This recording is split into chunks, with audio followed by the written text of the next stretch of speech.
Welcome to The Explainer. Today we're completely flipping the script on how we look at damage, healing, and honestly, our own self-worth. And we're gonna do it by looking at a handcrafted ceramic tea bowl. Sounds a little crazy, right?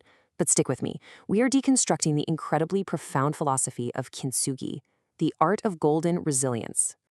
Okay, let's dive into this. I want you to really picture this with me. Imagine a gorgeous handcrafted ceramic tea bowl just resting peacefully on a wooden table. Morning sunlight is streaming in through the paper screens, dust particles are dancing gently in the warm air. It's just this moment of absolute, total serenity. But, some things appear perfectly fine right up until life puts them to the test. Suddenly, a hand accidentally bumps the table, the bowl slips, and boom. In agonizing slow motion, it hits the wooden floor and just shatters into dozens of scattered pieces. The crisp echo of breaking ceramic fills the quiet room. And just like that, perfection is totally gone. Which brings us to section 1, a different choice, how we actually respond to what breaks. And this brilliantly illustrates the core conflict we're exploring today. It's not about the fact that things break, because let's face it, they always do. It's about how we respond to that damage. Now, our modern first instinct is usually just to sweep up those shattered pieces and throw them straight in the trash, right?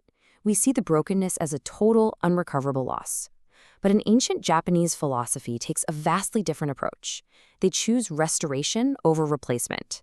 So instead of the trash bin, an artisan steps in, treating those broken fragments not as garbage, but as something incredibly valuable that's worthy of being meticulously gathered and saved. Moving on to section 2, the art of Kintsugi, repairing with gold. So what exactly is Kintsugi? Well, it is the art of repairing broken pottery with gold, making every single fracture a part of its story. I really want to emphasize that last part because it fundamentally shifts the narrative of the object. This practice isn't just about supergluing things back together so they're functional again. It turns every single fracture into a celebrated piece of history, rather than some ugly flaw that needs to be hidden away. Now, what's really interesting about this slide is seeing how meticulous this actual restoration journey is. For step 1, it begins with carefully gathering the fragments, because literally every single piece matters. Then, in step 2, the artisan arranges them neatly on a cloth, really taking stock of what remains. Step 3 is where the magic happens, delicately brushing molten gold lacquer right along the edges of the broken cracks. You can almost see the intense, gentle focus required for this. And finally, step 4, they meticulously reassemble the piece. There's no rushing here at all. They are truly honoring the ceramics journey. So the crucial point is this. The cracks are never hidden.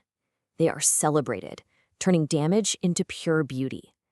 Imagine that same tea bowl now rotating under a soft, warm light. But instead of that untouched surface from before, you see these striking, shimmering golden seams holding the whole thing together. The bowl hasn't just been saved, it's been completely transformed. It's visually stunning precisely because of the gold that highlights exactly where it was broken. Let's transition over to section 3, the human parallel, carrying our own scars. Let's move to and see how this builds a massive connection to us, because our own lives completely mirror that broken bowl. Think about the human experiences we all carry. We deal with disappointments, sudden losses, big mistakes, and deep scars. We all have moments where we fail, where we absolutely shatter and feel just like those broken pieces scattered on the floor. But what do those painful experiences actually shape? Well, they forge wisdom, they build courage, they instill deep compassion. Just like that golden lacquer binds the ceramic, our struggles and the way we heal from them actually construct our absolute strongest, most resilient qualities. Which brings us to the ultimate takeaway here, and it's something I really want you to absorb. Your cracks make you more valuable, not less. Seriously, let that sink in for a second. Being broken does not mean being ruined. When life completely shatters your plans or your heart, you do not belong in the discard pile. Your experiences, your recovery, those golden seams you build while putting yourself back together, that is exactly what gives you your unique strength and beauty. So as we wrap up, I want to leave you with a question to deeply reflect on. Will you let your healing become your greatest masterpiece? Just like the stunning art of Kintsugi, the way you repair yourself defines your unique story.